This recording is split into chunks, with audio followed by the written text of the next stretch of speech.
흔히들 도박 중독자분들이 겪는 문제 중 하나가 초반에는 단도박을 열심히 하다가 차츰 돈의 압박감이 사라지고 시간이 남게 되면서 도박을 대체할 수 있는 이 무료함을 해결하는 방법에 대해 고민을 하는 편입니다. 그리고 내가 몰입할 수 있는 것들을 찾기 위해 가벼운 활동들을 해보는 편이죠.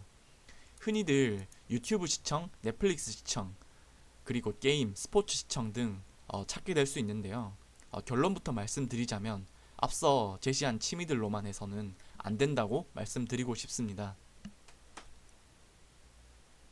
이런 활동들은 계속 보거나 할수록 탐닉을 추구하게 되며 중독 성향으로 빠지기 쉬운 것들이죠. 왜냐하면 보상이 빠르기 때문에 이런 전전두엽의 기능이 약해지게 되고 그래서 어렵고 시간이 오래 걸리는 힘든 일들을 하기 힘들어질 가능성이 있습니다. 멘트들이 좀 무섭게 나간 것 같긴 한데 이 정해진 시간만큼 정해놓고 일상생활에 문제가 생기지 않을 만큼 하는 게 가장 좋습니다.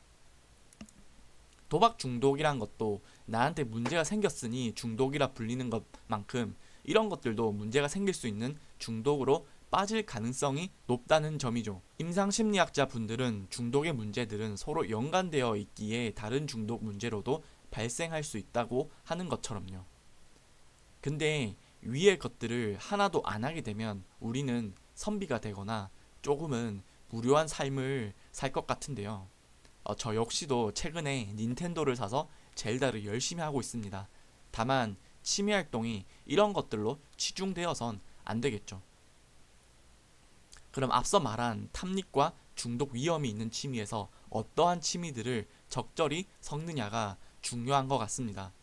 바로 이 몰입할 수 있는 취미를 찾는 건데요. 우선 몰입이라는 사전적 정의에 대해 살펴보면 주위의 모든 잡념, 방해물들을 차단하고 원하는 어느 한 곳에 자신의 모든 정신을 집중하는 일이라 합니다.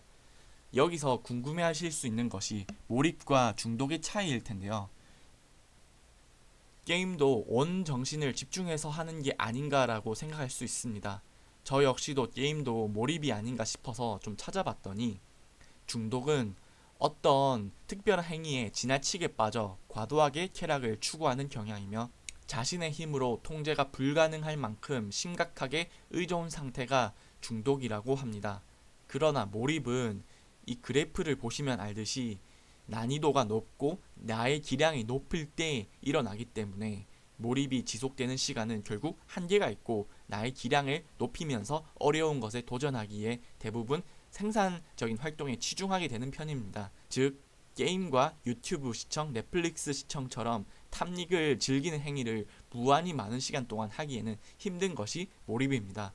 물론 게임을 직업으로 삼는 프로게이머들은 도전 정신과 난이도가 있고 기량도 높기에 이 사람들에 있어서는 몰입이 되겠네요.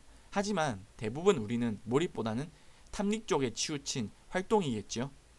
아무튼 이렇게 몰입할 수 있는 적절한 취미 활동들을 찾게 되면 성취감, 자기효능감, 힘든 일을 오랜 시간 동안 도전하여 풀 수 있는 힘들을 얻을 수 있습니다. 저는 최근에 피아노를 치면서 이런 몰입을 느끼게 된 것 같습니다. 악기라는 게 정말 연습한 만큼 늘게 되는데 연습곡이 끝나고 다시 처음 연습 시작하는 곡들을 마주하게 되면 어렵긴 하지만 재밌기도 하고 부단히 노력해서 실력이 늘은 나의 모습을 보면 기분도 매우 좋아지더라고요. 그리고 저는 일을 좋아하는 성향도 조금 있는데 어려운 업무들, 남들이 하지 않는 도전적인 업무를 볼 때 들었던 느낌이 몰입이라는 것을 최근에 알게 되었습니다. 다시 정리하자면 탐닉할 수 있는 취미도 하되 너무 치중되지 말고 균형을 맞추기 위해 적절히 난이도가 있어서 몰입할 수 있는 취미도 함께 하는 것이 좋다입니다. 시청해주셔서 감사합니다.